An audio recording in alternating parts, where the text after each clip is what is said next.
Ndagusuje kandi nguha n'ikaze mu biganiro bya Mugari Media TV. Hanyuma reka unyemerere aya makuru y'uyu munsi nyahere mu gihugu cya Indonesia. Inkuru iteye agahinda kabisa mu gihugu cya Indonesia, ntago ibintu byoroshye.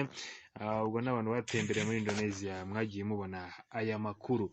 Nababwire ko bakubiswe inkoni nyinshi bazira gusambana batarashyingiranwa.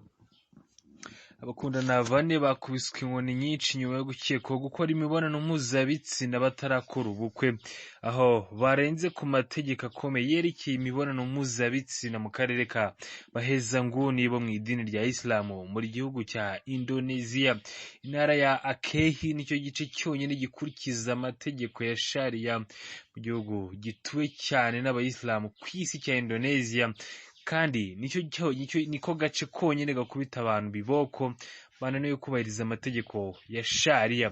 Hagiye hanze amashusho ateye ubwoba yerekana ibihano by'ubugome byo gukubita inkoni zigera kuri 20 abishe amategeko ya Sharia, bikozwe n'abapolisi bayarinda bazwi ku izina rya Wilayatuh Bizba.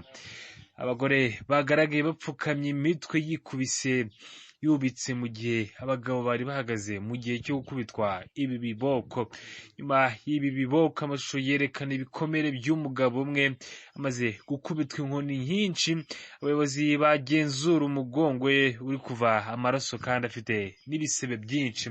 Aba babanje gusuzumwa n'abaganga mbere yo gukubitwa. Abaganga bagenzura umuvuduko w'amaraso w'aba bagabo. Amategeko akomeye yazanwe na guverinoma ya Aceh umwaka ushize agamije kugabanya icyaha binyuze mu gutandukanya abadahuje igitsina. Abagabo n'abagore badafitanye isano cyangwa batashakanye birabujijwe kwegerana, yewe n'aho abantu hahurira abantu benshi cyangwa mu modoka zitwara abagenzi.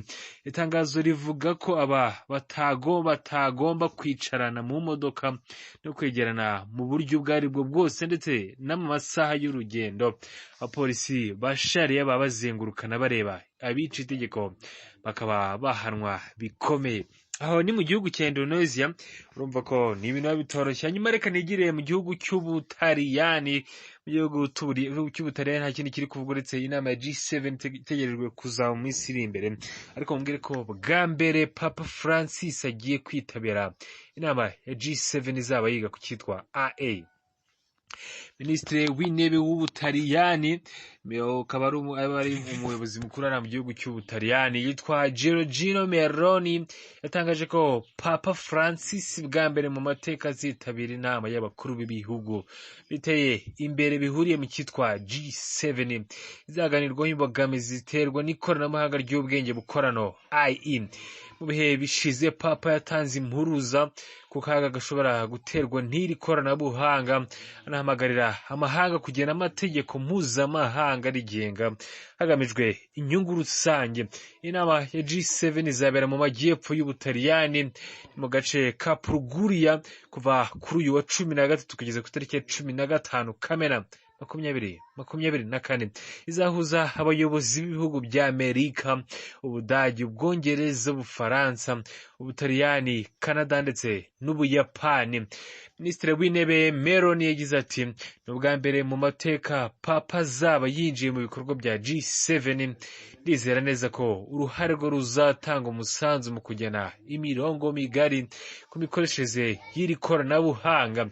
Muri iki cyumweru Ubutaliyani bunayoboye G7 bwemeje umushinga w'itegeko rigamije gushyiraho amategeko ngenderwaho agenga imikoreshereze ya AI, ishoramari ryihariye muri urwo rwego no gushyiraho ibihano ku byaha bifitanye isano na AI. Nguko urumva ko ibintu bitoroshye. Hanyuma ngiye reka ngushimira wakoze kubana natwe muri aya makuru ya Mugari Media TV. Araza kubakomeza. Ngewe nitwa Patrick.